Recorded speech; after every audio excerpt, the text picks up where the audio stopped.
As the sun rose on another New York City morning, USS Slater DE 766 and her crew of seasoned sailors prepared to get underway. Two passengers came aboard just before the lines were cast: Lieutenants Nabel and Carmody. At morning muster, Seaman First Class Abercrombie and Chief Yeoman Scarborough were found to be absent. Just as the Special Sea detail was set, Scarborough made his return to the ship. 20 minutes later, Slater had set a course for the Leonardo Pier in Earl, New Jersey, to receive some ammunition. After arriving at the pier and the loading began, Captain's Mass was held. Fireman First Class Charles Balkin was awarded a deck court for being AWOL for 7 hours. Seaman First Class Harned received the same punishment for being AWOL for a full 24 hours, and same with Seaman First Class Perigord, whom was AWOL for over 12 hours. The reloading of ammunition was completed at 1500, and Slater got underway once more. She joined her fellow destroyer escorts, USS Poole, DE 151, USS Kirkpatrick, DE 318, USS Ebert, DE 768, USS Haverson, DE 316, and USS Oswald, DE 767. This small armada was heading for New London, Connecticut. Their voyage continued the next morning. Just after 0800, Slater broke off to sail independently to the operating area for drills. Ebert joined Slater shortly after, and the two DEs began drilling together.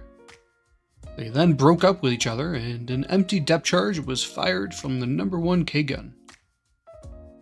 Immediately following, Ebert returned for a towing exercise, taking Slater under tow at 1511. The drills were completed at 1600, and Slater set sail for an anchorage off Block Island. At 1847, the anchor was lowered in 16 fathoms of water with 75 fathoms of chain to the starboard anchor. At 1910, the motor whaleboat was lowered to retrieve an anti-submarine instructor, Lieutenant W.J. Craig. The next morning, visibility began to drop as the barometer began to drop steadily and the winds began to increase. At 0800, anchor away, but quickly developed a problem. Just as the anchor was breaking the water's edge, a foul telephone cable was discovered to be tangled around the anchor.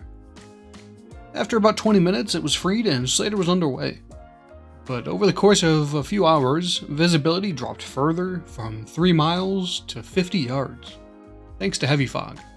With fog signals commenced, it was determined that the best course of action was to drop the anchor again and wait the fog out.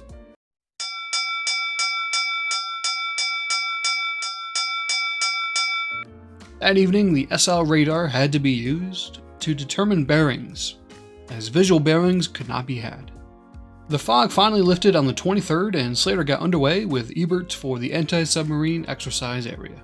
Unfortunately, as they arrived, fog set in again, reducing visibility to 600 yards, delaying the exercise and forcing the duo to return to the anchorage until midday. A second attempt was more successful that afternoon. Ebert and Slater were able to operate with a friendly submarine, concluding at 1500.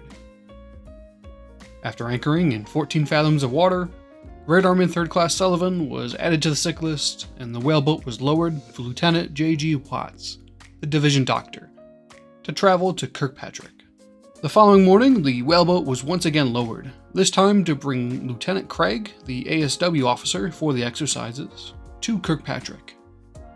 The whaleboat then returned with Lieutenant J.G. Watts, and in company with Poole, Oswald, and Kirkpatrick, Slater got underway for anti-aircraft practice a few miles off the coast of Montauk. As all hands made their way to their general quarters stations, 2 other hands were having hand problems themselves. Seaman First Class Dorrance and Coxswain Barker injured their fingers while hoisting the whaleboats aboard earlier that day.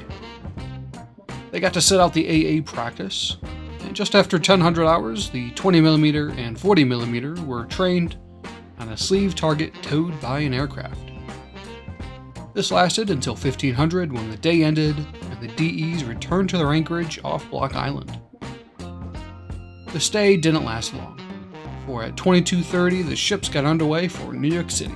The convoy of 8 ships arrived in New York City the following morning. Slater moored starboard side to the north side of the 35th Street Pier at the Naval Supply Depot. USS Burroughs DE-105 moored to Slater's port side as supplies were loaded. And that afternoon, 11,718 gallons of fuel was received.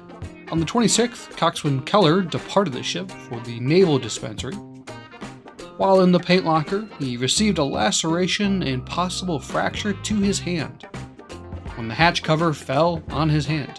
In the afternoon, Chief Torpedoman's mate Davis Wellington was honorably discharged for the purpose of immediate re-enlistment, and 10,000 more gallons of fuel was received. Coxswain Keller was transferred to the hospital just as new hands were received for duty, and the day ended with 1,700 gallons of lube oil being received.